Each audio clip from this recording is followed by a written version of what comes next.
this is the second video on building the Hobbyking x666 quad. This episode is brought to you by Hobbyking. Hopefully this video will help you out installing your electronics the best way that I know how to do it, and more efficient, and hopefully it will save you some time on getting your motors mounted, speed controls installed, and your controller installed, set up, and working. So thanks for watching. I hope you enjoy this video of installing electronics on the x666 quadcopter from Hobbyking.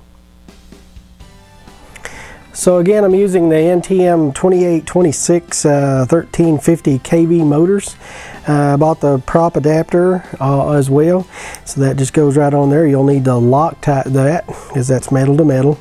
Again, we're going into this carbon fiber, well in this case fiberglass mount into the metal, and I'm going to go ahead and Loctite that screw as well. The screws came with the prop adapter. When you bought that little kit, it came with that. One of the first things I noticed is how difficult it was going to be getting the screws into the motor with this arm in the way. So I would suggest pulling that spring off. I know it's a little pain getting that on, but you can pull that off pretty simple, and then we can lay that back out of the way, put our motor on, and put that spring right back on. So I'm actually going to take it completely off and out of the way here so I can mount my motor, and then we can go forward on that, put that back, and go from there. So when you get your motor, I always have to, if you're going to flush mount here like we're doing, you're going to have to push that down, but be easy. You don't want to pull these wires out, but I want that down flat because I want to install these so that the wires are going to go back towards the controller so that I don't have any hanging off to the side or what have you. These motors actually will line up. Takes a little bit to get them lined up, but you don't have to use the bracket that it came with. They'll line up right with this. I'll use my same little Loctite trick. Get me some plastic over here on top of my table and put me a little dot on there so I can run my screws through it.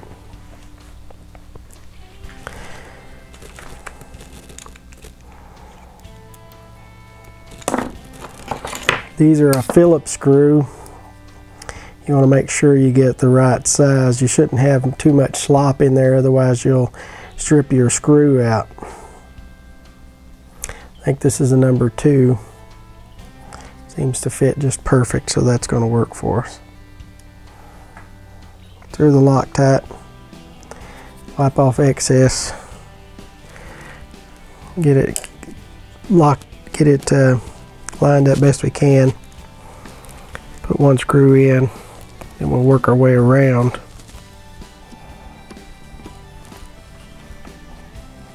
I'm not going to tighten that up. I'm just kind of going to leave it loose.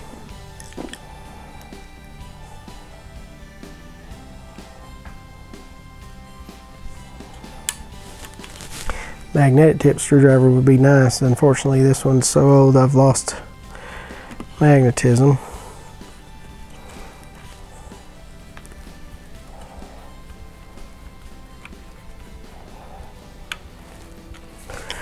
And you can, when you look down into the motor mount, into the hole, you can see the bearing of the motor, and you can line that up to where that's circular in there, so it's lined up and not off to one side or the other.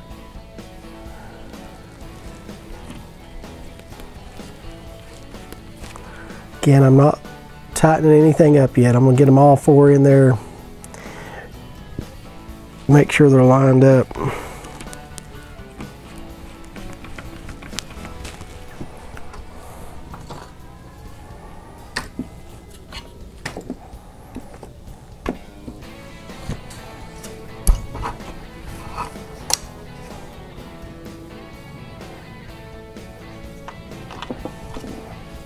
So you can see I got it on, and you can see the shaft and the bearing and the hole of the mount.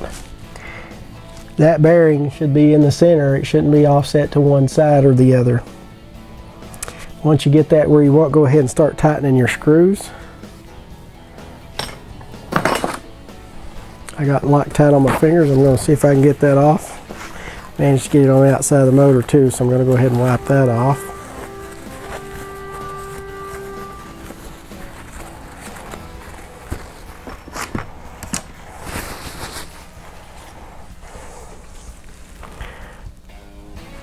So it looks good in the line, so I'm going to go ahead and tighten it up.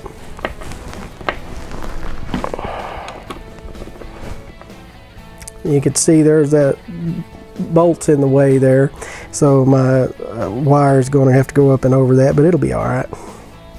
So we'll put the spring back on, and this motor is mounted. We'll do that to the other 4. I've got Loctite all over that motor. It's nasty. I'll have to wipe that off. We'll be back after we get all 4 of those installed. So what we're going to do now is we're going to glue the foam pad. I actually got this piece of foam off the top of the box that the LCD KK2 board came in. So I used that foam for the LCD board, and then I'll use this top foam for the little i86 board. So this is the i86. This is the full version, not the light version. And we're going to be putting this so that the silver arms are pointing forward. You guys, you know, I was debating on black or silver to go forwards. I think I've decided on silver to go forward. So the little arrow indicates the front of the quad, so I'm going to need to mount it so that the front is pointing forwards and in the center of the quad. So what I'll do first is I'll hot glue this foam pad down good, and then I'll hot glue the board to the top of the pad. Hot glue seems to work pretty well. I haven't had any problems out of anything falling off on a quad. You know, I use it when I build foamies and stuff. So if you leave foamy set in the sun, the hot glue tends to melt and come off. But for the pads in this, it works really good. I haven't had any problem with the hot glue getting hot during the summer hot sun. It seems to do just fine. So it's not an issue. For the glue gun, I actually use this as a Woodland Scenics hot glue gun. It's a low to medium temperature gun, so I mean any low to medium temperature glue gun works fine. I have a high temperature as well, but the high temperature will actually get so hot that it will melt your foam. It will even melt the little foam pad like this. It will melt it like nothing. So make sure you use a low to a medium temperature glue gun when you're doing that. So our hot glue gun's hot. What I'm going to do is kind of look at it here, figure out where my hot glue needs to be. I need to find the center, as close to the center as I can. So I'm using this center rectangle piece of foam, which is cut really square, to actually line it up with the holes in the mounting bracket, which kind of gives me a pretty good gauge of how I can get to the center. So I'm going to just take a magic marker here and go around the outline of the foam so I know where to put the hot glue. Since there's holes in this board, if I just cram the hot glue to the foam, put it all over the foam, I'm going to be putting just a lot of hot glue everywhere, and it's going to fall down in all the little cracks and crevices and go down and make a mess. So by marking that allows me to kind of get a pretty good outline of where the hot glue needs to be. And I'll have to move pretty fast in order for the hot glue not to set up on me. And I'm going to put hot glue everywhere I think I can get it. And then again, I want to put this in the center of the fuselage as much as possible. Push that down good so that it seats down good into that glue. Now that that's on there, I can go ahead and mount my controller card, and I'm going to do pretty much the same thing here. I'm going to put it on there, point it to the front direction where it needs to be.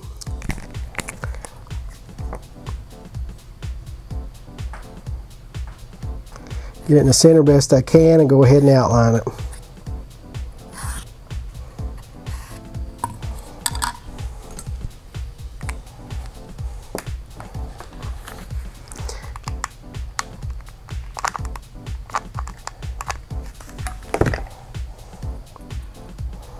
Again, moving quickly as I can to let's make sure that glue doesn't start to set on me before I get the controller board mounted. And I want that as level as possible. Got a little hot glue on the board, but that won't hurt anything.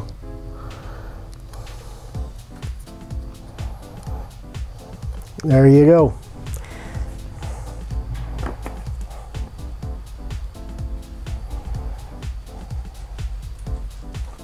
So the next thing we're going to do is put our ESCs on here and figure out the best way to route wires.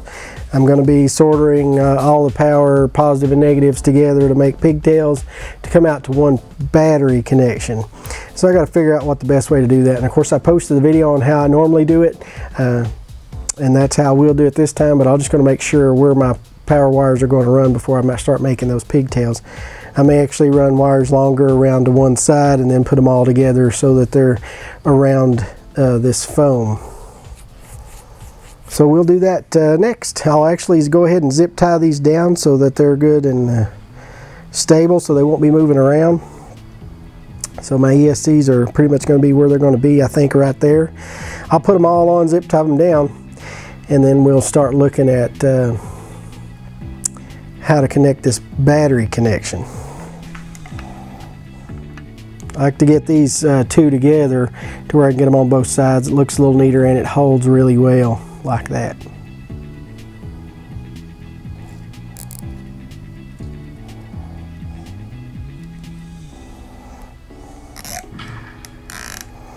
And this one I'm going to let the zip ties actually go underneath down toward the frame, so that the heads are down there. That seems to hold better in that direction. So the heads here are helping to hold it, rotate this away, and then the heads on this one are down next to the frame.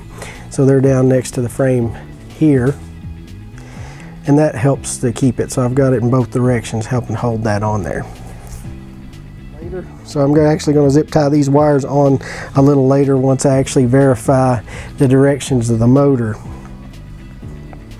So we'll get all the speed control zipped on there, and then we'll start looking at our wire, how we're going to run that power connection. Okay, got all my speed controls mounted. I got my power wires up here. All of these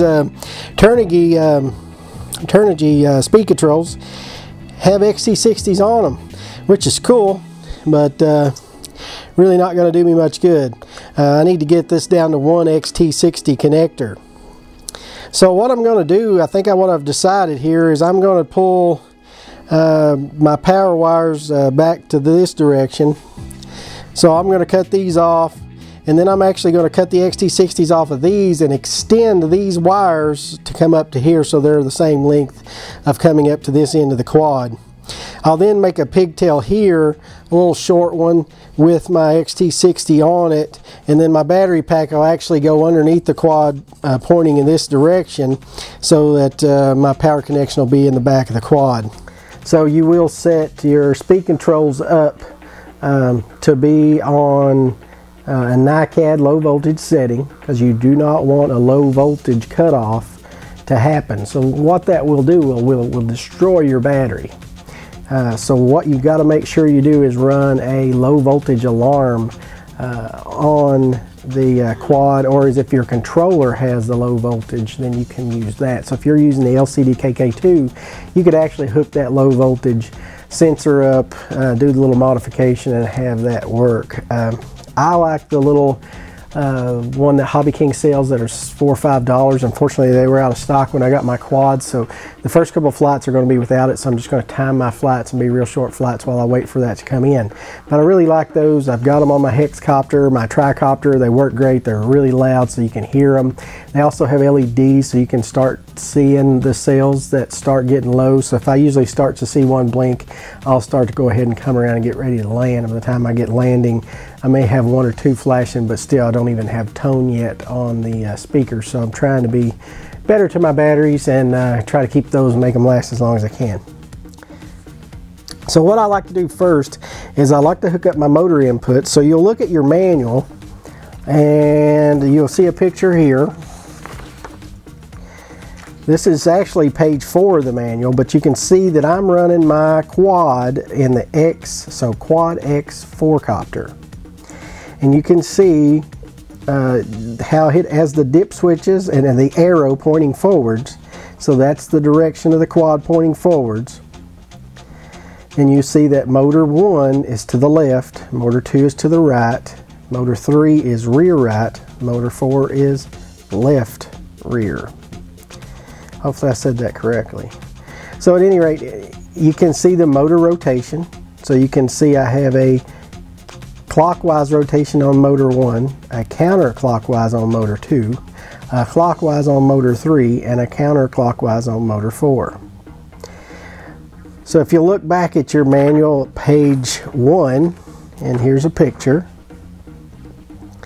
you can see the little label where it says M1 through M6 output. That means motor 1, so this is motor 1 through 6. So the i86 can go up to 6 motors. We're only using 4, so we're going to use the first 4.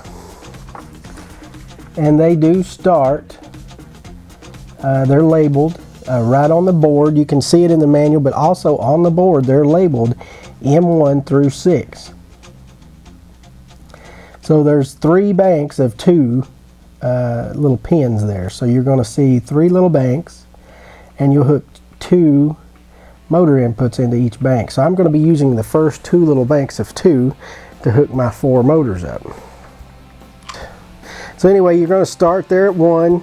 So start at motor 1, so you can look on page 4 and page 2 to get your reference of pins, and then hook your stuff up. So we're going to motor 1 first, and the ground goes to the outside of the board for motors. The dip switch setting that I'm going to be using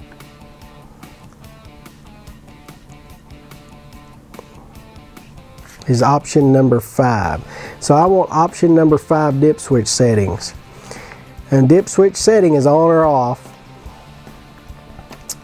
So in 5 I've got 1 and 2 off, 3 on, 4 off. That's exactly what I got set, so that's a factory setting. I haven't touched these settings.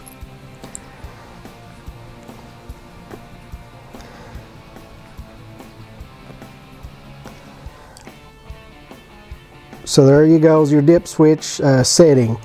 Down is off, up is on. You can see it says on at the top. So 1 and 2 is off, 3 is on, 4 is off.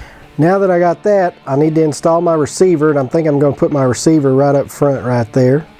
So I'm going to put a little piece of Velcro here, a little piece of Velcro there, and then also, since there's a hole in the frame right there, I'm going to run a zip tie up, kind of like what I did with the cables back here.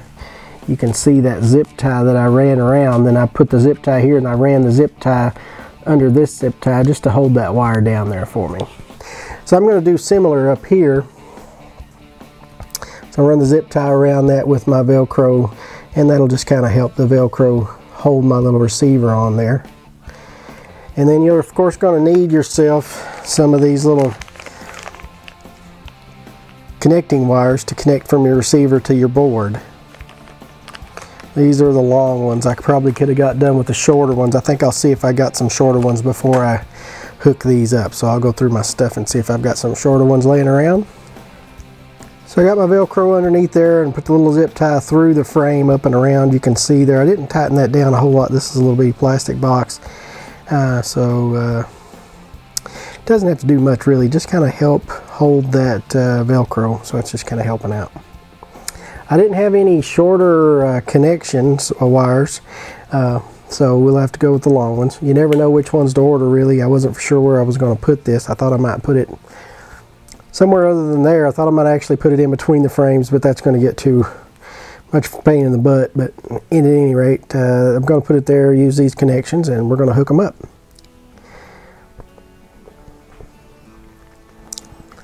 So you just note on the page here, on page 2, picture I'm showing you right now.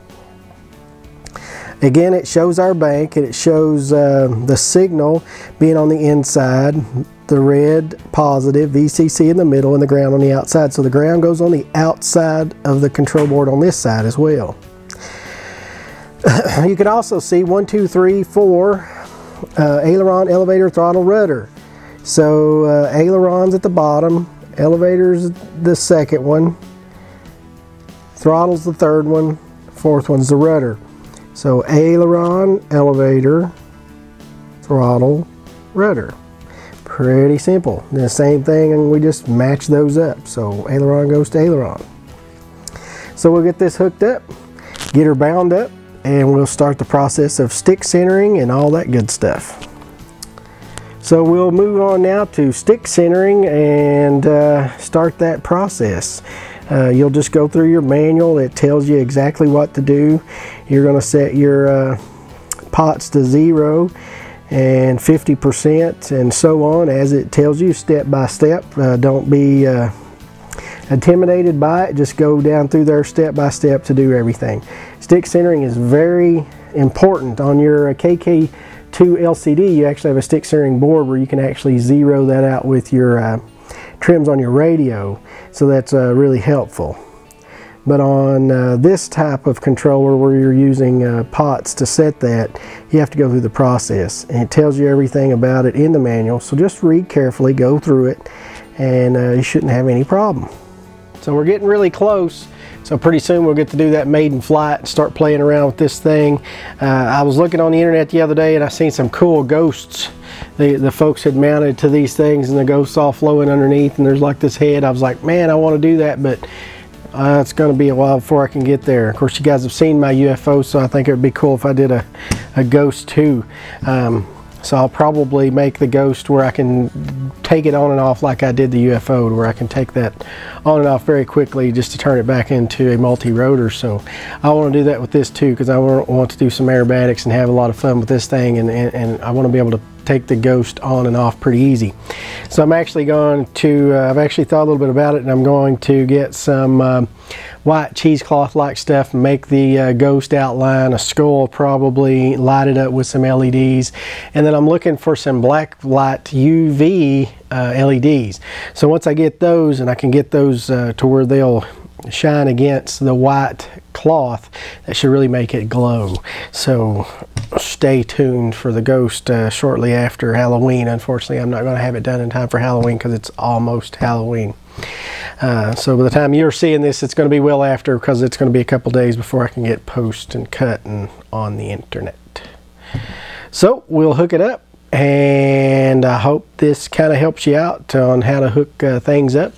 Make sure you're just take your time and follow the directions, and make sure you're doing what the directions say, and it really should be pretty simple.